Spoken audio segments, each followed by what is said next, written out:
Welcome to Abdullah Majid channel. So சாபாக்களுடைய வரலாற்றை பார்த்துட்டு வந்துட்டு இருக்கோம். ஸோ இன்னைக்கு தாங்க பார்க்குற டாபிக் தான் ஒரு சாபி பெண்மணியான அஸ்மா ரலியல்லாஹு அன்ஹாவுடைய வரலாற்றை தான் பார்க்க போறோம் இன்ஷா அல்லாஹ். ஸோ சேனலை சப்ஸ்கிரைப் பண்ணாச்சு சேனலை சப்ஸ்கிரைப் பண்ணுங்க, கிட்டுள்ள பெல் ஐக்கனை கிளிக் பண்ணுங்க, என் ஒவ்வொரு நோட்டிஃபிகேஷன் உங்களுக்கு அப்டேட்ஸ் ஆகும்.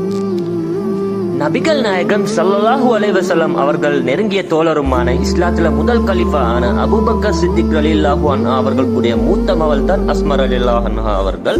நபிகள் நாயகம் ஸல்லல்லாஹு அலைஹி வஸல்லம் அவர்களின் இஸ்லாத்தை ஏற்றுக்கொண்ட 18வது நபர் தான் அஸ்மா ரலியல்லாஹு அன்ஹா அவங்க. 10 சொர்க்கவாசில ஒருவரான ஜுபைர் இப்னு அல் அவ்வாம் உடைய மனைவி தான் அஸ்மா ரலியல்லாஹு அன்ஹா அவங்க. ஒரு முஸ்லிம் பெண் ஒரு மகளாக, ஒரு மனைவியாக, ஒரு தாயாக எப்படி கண்ணியத்தோட அல்லாஹ்வுடைய பயத்தோட பேணுதலாக எப்படி வாழணும் என்று அடுத்த பெண்களுக்கு எடுத்து காட்டுற அளவுக்கு அஸ்மா ரலியல்லாஹு அன்ஹா அவங்க வாழ்ந்தாங்க. தைரியமும் துணிச்சலும் உள்ள பெண்மணியாக இருந்தாங்க அஸ்மா ரலியல்லாஹு அன்ஹா அவங்க. நபிகள் நாயகம் ஸல்லல்லாஹு அலைஹி வஸல்லம் அவர்களும் அபூபக்கர் சித்திக் ரலியல்லாஹு அன்ஹு அவர்களும் மக்கால இருந்து மதீனாக்கு ஹிஜ்ரத் செய்ய போக்கல அஸ்மா ரலியல்லாஹு அன்ஹா அவங்க பெரிய உதவியாக இருந்து இருக்கிறாங்க. நபி அவங்க ஹிஜ்ரத் பயணத்தை ரொம்ப ரகசியமாக வச்சிருந்தாங்க. ரொம்ப முக்கியமானவங்களுக்கு மட்டும் தான் தெரியும். அதில் அஸ்மா ரலியல்லாஹு அன்ஹா அவர்களும் ஒருவர்.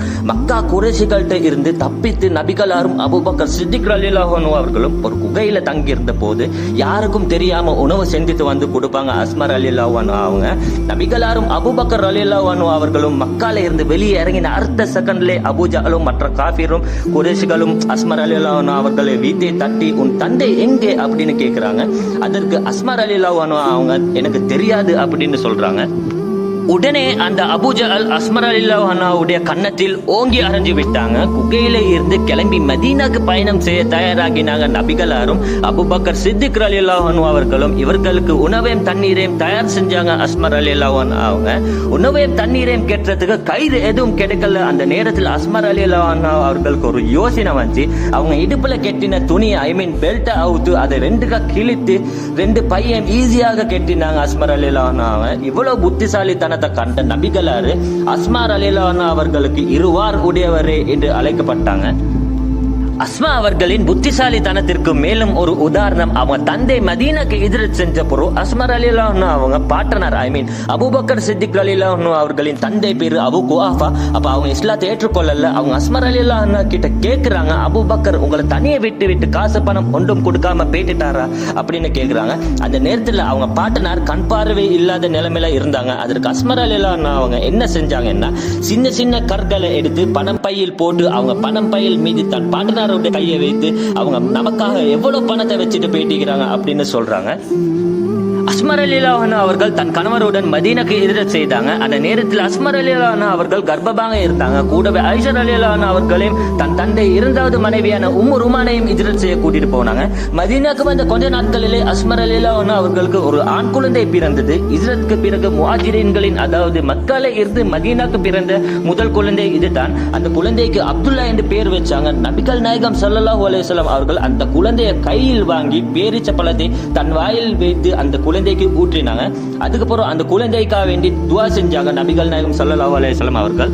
அஸ்மா ரலியல்லாஹு அன்ஹா அவர்கள் ரொம்பவே ஏழ்மையான வாழ்க்கை வாழ்ந்தாங்க. அதை பற்றி அவங்க சொல்லியிருக்கிறாங்க, என் கணவருக்கு சொந்தமான வேடத்தில் நான் தினமும் சென்று பேரிட்ட கொத்தைகளை ஒன்று சேர்த்து மூட்டையாக கட்டி தலையில் சுமந்து கொண்டு வருவேன். வீட்டுக்கு வந்து ஏண்ட கையாலே உடைத்து ஒட்டகத்துக்கு தேனாக கொடுப்பேன். வாளியில் தண்ணியை நிரப்புவேன். மேலும் வீட்டு வேலைகளில் நானே செஞ்சு கொண்டிருப்பேன். எனக்கு நல்ல விதமாக ரொட்டி சமைக்க தெரியாது. ஆகவே மாவை பிணைஞ்சி மட்டும் வச்சிருப்பேன். என் வீட்டுக்கிட்டே இருக்கிற அன்சாரி பெண்கள் வந்து அன்புடனும் பாசத்துடனும் ரொட்டிகளை சமைத்து தந்து கொண்டு இருந்தாங்க. தன் தந்தை அவ்வளவு வசதியானவர்களாக இருந்தும் அஸ்மா ரலியல்லாஹு அன்ஹா அவர்கள் ஏழ்மையான வாழ்க்கையை தான் வாழ்ந்துட்டு வந்தாங்க. அஸ்மா ரலியல்லாஹு அன்ஹா அவர்களுக்கு 100 வயதான இருக்க போது ஒரு சம்பவம் நடக்கிறது. அந்த நேரத்தில் ஆட்சி செஞ்சு கொண்டு இருந்த யஸீத் இப்னு முஆவியா அவரின் மரணத்துக்கு பிறகு அஸ்மா ரலியல்லாஹு அன்ஹாவின் மகனான அப்துல்லா ரலியல்லாஹு அன்ஹு அவர்கள் பதவிக்கான போட்டியில் இருந்தாங்க. ஈஜிப்ட், ஈராக், சிரியா போன்ற பெரும் பகுதியில் அவருக்கு ஆதரவு கிடைச்சது. மேலும் அவர்களை கலீஃபா ஆக ஆதரித்தார்கள். இருப்பினும் உமையாட்கள் தொடர்ந்து கலீஃபாக்களை போட்டியிட்டு அல் ஹஜ்ஜாஜ் இப்னு யூசுப் என்பவரின் தலைமையில் பெரிய ஒரு ஆர்மியை நிறுத்தினாங்க. இரு தரப்பினருக்கும் இடையிலே இடைவிடாத போர்கள் நடந்தது. போரை அழுத்தத்தை தாங்க முடியாம பாதி படையாக அப்துல்லா ரலியல்லாஹு அன்ஹு அவர்களை வீட்டு வெளியே ஏறி சென்று விட்டார்கள்.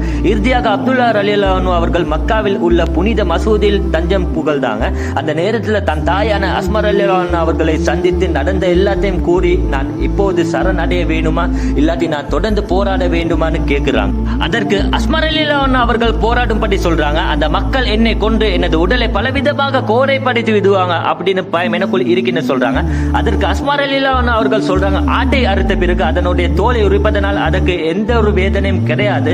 அதுக்கப்புறம் அப்துல்லா ரலியல்லாஹு அன்ஹு அவர்களை கொன்று விட்டாங்க. அஸ்மா ரலியல்லாஹு அன்ஹா அவர்கள் தன் மகனை கொன்று அஜ்ஜாஜ் இப்னு யூசுப் அவரை பார்த்து, நீ என்னுடைய மகனின் உலக வாழ்க்கையை தான் பாலாக்கினாய், பரவாயில்லை, ஆனா என் மகன் உனது மர்மை வாளை பாலப்படுத்தி விட்டான் அப்படின்னு சொல்றாங்க. அவ்வளவு துணிச்சலும் உள்ள பெண்ணாக இருந்தாங்க அஸ்மா ரலியல்லாஹு அன்ஹா அவங்க. தன் மகன் இறந்து கொஞ்ச காலம் கழித்து அஸ்மா ரலியல்லாஹு அன்ஹா அவர்களும் இறந்து விட்டாங்க. சோ இத மாதிரி சஹாபாக்களுடைய வீடியோக்கு இந்த சேனலை சப்ஸ்கிரைப் பண்ணுங்க, கிட்ட உள்ள பெல் ஐக்கனை கிளிக் பண்ணுங்க, இந்த ஒவ்வொரு நோட்டிபிகேஷனும்